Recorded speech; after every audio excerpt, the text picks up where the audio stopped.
Selamat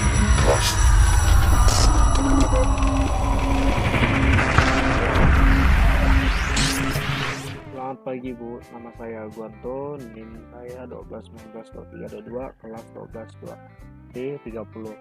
Saya kelompok penjualan. Sini saya akan menjelaskan tentang database karena materi yang saya ambil adalah database. Saya akan mempresentasikannya. Database, basis data atau yang dalam istilah teknologi dikenal dengan nama database, merupakan salah satu hal yang mendasar untuk dipelajari dalam jaringan komputer. Basis data atau database merupakan kumpulan dari semua data yang ada di dalam suatu organisasi. Semacam biasanya basis data disimpan di dalam server yang sewaktu-waktu dapat diakses untuk kepentingan tertentu. Berikut ini adalah beberapa kepentingan dari basis data atau database menurut para ahli dan juga para pakar jaringan komputer dan juga database. Oke, menurut para ahli yang pertama, Gordon C. Everest mengatakan bahwa database atau basis data merupakan sebuah koleksi atau kumpulan dari data yang bersifat mekanis, terbagi, terdefinisi secara formal, serta terkontrol. Pengontrolan dari sistem database tersebut adalah terpusat yang biasanya dimiliki dan juga dipegang oleh suatu organisasi. Menurut C.G. Date mengatakan bahwa yang dimaksud dengan database adalah suatu koleksi data operasional yang sengaja disimpan dan juga dipakai oleh suatu sistem aplikasi dari suatu organisasi. Lebih lanjut, Date menyebutkan bahwa data yang tersimpan di dalam database memiliki 3 jenis data, yaitu data input, output, dan juga operasional. Oke, yang tiga, menurut Tony Fabry mengatakan bahwa database merupakan suatu sistem di mana banyak terdapat file-file dan juga data yang terintegrasi, di mana file serta data tersebut memiliki sebuah primary key untuk melakukan proses pengulangan data.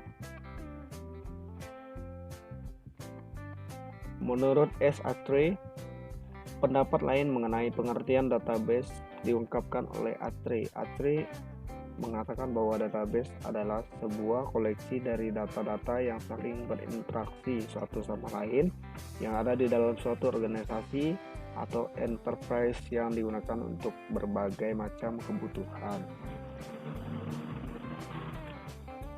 Yang kelima, menurut Chow memberikan definisi lain mengenai database. Chow mengatakan bahwa database merupakan sebuah kumpulan informasi yang bermanfaat yang diorganisasikan ke dalam tata cara yang khusus sehingga dapat digunakan untuk berbagai keperluan dari sebuah organisasi.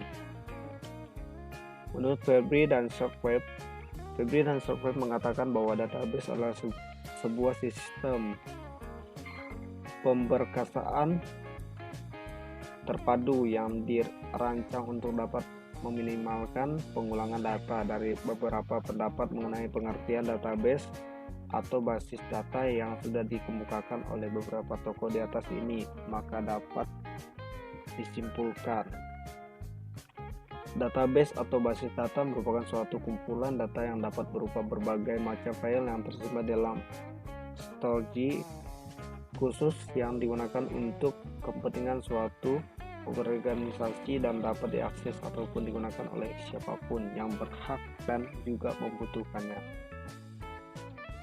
Sekian penjelasan dari saya ucapkan terima kasih. Baik, perkenalkan nama saya Agaris Dandi. NIM saya di sini 1219233 kelas 12 2D30 dari kelompok penjualan. Saya di sini akan menjelaskan tentang apa itu ERP.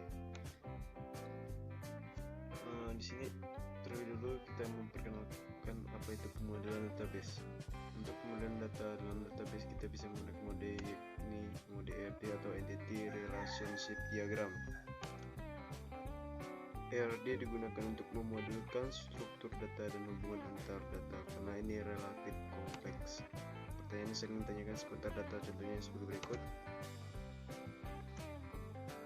Data seperti apa yang diperlukan, dan yang kedua bagaimana hubungan data, yang satu Terlebih dulu kita akan mengenal sistem data pada sistem penjualan. Pada sistem penjualan terdapat data pembeli, data pegawai, data barang, serta data supplier. Yang kedua, kita akan mengenal apa itu notasi dan artinya. Yang pertama, entitas. Apa sih pengertian entitas? Entitas merupakan suatu objek yang ada dan dapat dibedakan dengan objek lain.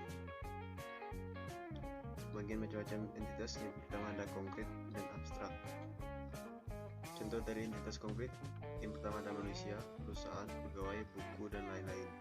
Yang kedua, contoh dari entitas yang abstrak. Entitas abstrak ini kejadian, mata kuliah, pekerjaan. Entitas sering digambarkan dengan bentuk persegi panjang. Berikut ini penggambaran dari entitas penjualan. Yang pertama ada barang, karyawan, dan pembeli. Yang kedua, kita akan mengenal apa itu atribut. Setiap entitas mempunyai elemen yang dikenal dengan atribut dan memiliki fungsi untuk mendeskripsikan karakteristik properti dari suatu entitas. Atribut dikenal juga dengan nama file. File sering digambarkan dengan bentuk elips seperti di bawah ini. Contoh atribut dalam sistem penjualan, yang pertama ada ID member, yang kedua ada nama dan alamat. Semuanya memiliki perbedaan masing-masing. Berikutnya kita akan mengenal relasi. Relasi adalah hubungan antar entitas. Relasi menunjukkan adanya hubungan di antara jumlah entitas yang berasal dari himpunan entitas yang berbeda. Misalkan dalam suatu kasus hubungan antar entitas mengelola dan entitas membayar, ialah suatu transaksi.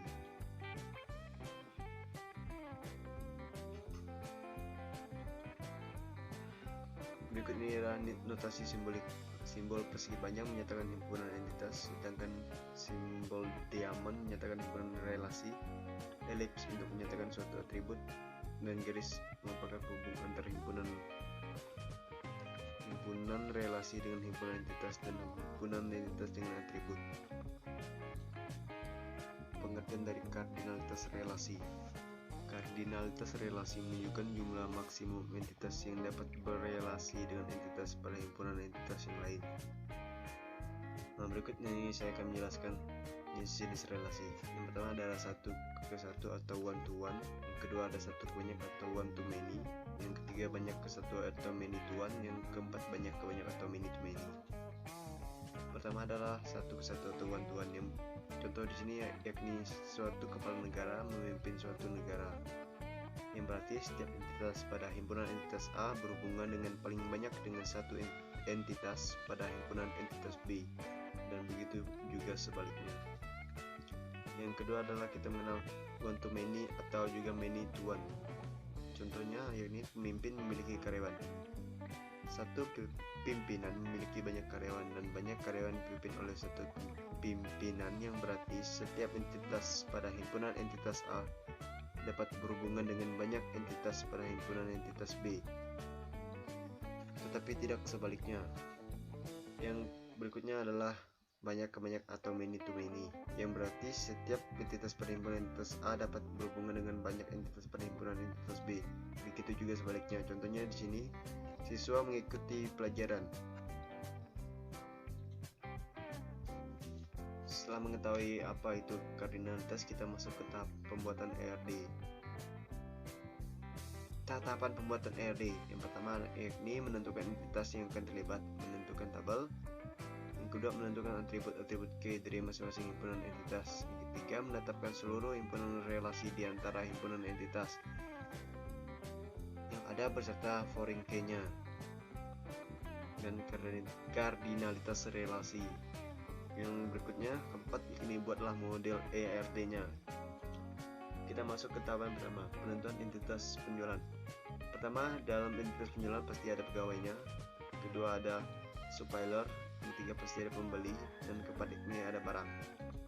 Kita lanjut ke tahap kedua, yakni penentuan atribut penjualan. Pegawai memiliki atribut yakni ID pegawai. Yang kedua nama pegawai. Terus yang berikutnya supplier memiliki atribut nama dan juga ID spoiler. Yang keempat, pembeli memiliki atribut nama. Yang berikutnya, barang memiliki atribut nama barang, ID barang, dan merek beserta jumlah barang. Analisa dari basis data. Setelah membuat rancangan struktur dan sistem basis data pada proses penjualan, dibuatlah database-nya. Berikut ini database yang kami buat. Di sini ada database penjualan. Nama tabelnya yakni tabel pembeli. Berikut bisa dilihat.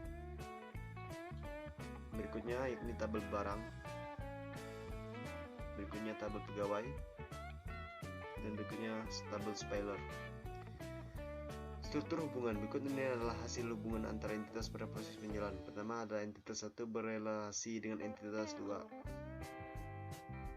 Tahap ketiga ini menentukan relasi dan kardinalitas. Pembeli membeli barang, kardinalitasnya 1 to 1. Yang kedua, spoiler menyetok barang, kardinalitasnya 1 to many. Pegawai melayani pembeli, kardinalitasnya many to 1. Yang keempat, pegawai memesan barang, kardinalitasnya 1 to many. Yang berikutnya, pegawai mengelola barang, many to many. Yang keempat, tahapan pembuat ERD. Di sini tahapan pembuatan ERD yang pertama yakni pembeli memiliki atribut ini nama, pembeli membeli barang, sedangkan barang memiliki atribut ID barang beserta jumlah. Yang berikutnya ke bawah, pegawai melayani pembeli. Di sini pegawai memiliki atribut yakni ID pegawai beserta nama. Kemudian pegawai memesan barang ke spoiler. Di sini atribut dari spoiler dia merupakan yakni ada ID spoiler dan nama. Yang terakhir berikutnya, spoiler menyetok barang. Dan selanjutnya pegawai mengelola barang. Mungkin hanya sekian yang bisa saya sampaikan, kurang dan lebihnya saya mohon maaf. Terima kasih. Assalamualaikum warahmatullahi wabarakatuh. Selamat pagi Bu. Perkenalkan, nama saya Koinur Hafiansah. NIM saya 12192277. Kelas saya 12D30. Kelompok yaitu sistem penjualan. Di sini saya akan mempresentasikan hasil materi yang telah saya buat. Materi yang pertama yaitu Entity Relationship Diagram yang disebut juga ERD. Model Entity Relationship diperkenalkan pertama kali oleh P.P. Chan pada tahun 1976. Model ini dirancang untuk menggambarkan persepsi dari pemakai dan berisi objek-objek yang disebut entity dan hubungan antara entity yang disebut relationship. Pada model ER ini, sementara data yang ada dalam dunia nyata ditransformasikan dengan memanfaatkan perangkat konseptual menjadi sebuah diagram, yaitu ER, yang disebut juga Entity Relationship. Materi yang kedua yaitu Logical Relational Structure atau yang disebut juga LRS. Pengertian dari Logical Relational Structure atau yang disebut juga LRS menurut para ahli adalah yang pertama, Lestari tahun 2013. Logical record struktur dibentuk dengan nomor tipe record. Beberapa tipe record digambarkan oleh kotak 4 persegi panjang dan dengan nama yang unik. Yang kedua, menurut Kemenki tahun 2006. Presentasi dari struktur record pada tabel-tabel yang terbentuk dari hasil relasi antara himpunan entitas dibentuk dengan nomor dan tipe record. Beberapa tipe record digambarkan oleh kotak 4 persegi panjang dan dengan nama yang unik. Perbedaan LRS dan ERD adalah nama dan tipe record berada di hard file. Tipe record ditempatkan, LRS terdiri dari link-link di antara tipe record. Link ini menunjukkan arah dari satu tipe record lainnya. Banyak link dari LRS yang diberi tanda file-file yang kelihatan pada kedua link tipe record. Penggambaran LRS mulai dengan menggunakan model yang dimengerti. Materi yang ketiga yaitu struktur data dari ERD dan LRS. Dari hasil analisa basis data terhadap proses penjualan pada tahap selanjutnya, kami membuat struktur hubungan relationship setiap entitas yang saling berhubungan atau mempunyai keperluan terhadap entitas lainnya. Berikut ini adalah hasil pembuatan diagram hubungan antara entitas atau ERD pada proses penjualan. Berikut ini adalah hasil pembuatan diagram hubungan antara entitas atau yang disebut ERD pada proses penjualan. Perancangan struktur basis data penjualan ERD, yaitu entitas relationship diagram. Yang pertama, mulai dari supplier yang berisikan nama ID supplier. Mulai dari membeli, yaitu tanggal, nomor faktur, jumlah barang. Pegawai yang terdiri dari ID pegawai, nama. Yang kemudian pegawai menjual kepada pembeli, serta barang, yaitu jumlah, ID barang, nama, merek. Berikut ini adalah hasil pembuatan struktur logikal hubungan antara entitas atau LRS pada proses penjualan. Perancangan struktur basis data penjualan LRS, yaitu logical relational structure. Mulai dari supplier yang berisikan ID supplier, nama alamat. Pegawainya yaitu ID pegawai, nama alamat. Serta isi dalam pembelinya yaitu nomor faktur, ID supplier, ID pegawai, ID barang, tanggal, jumlah barang, total. Barangnya yaitu ID barang, nama, merek. Sekian dari presentasi saya. Jika ada kata-kata yang salah, mohon maaf Bu. Saya ucapkan Assalamualaikum warahmatullahi wabarakatuh.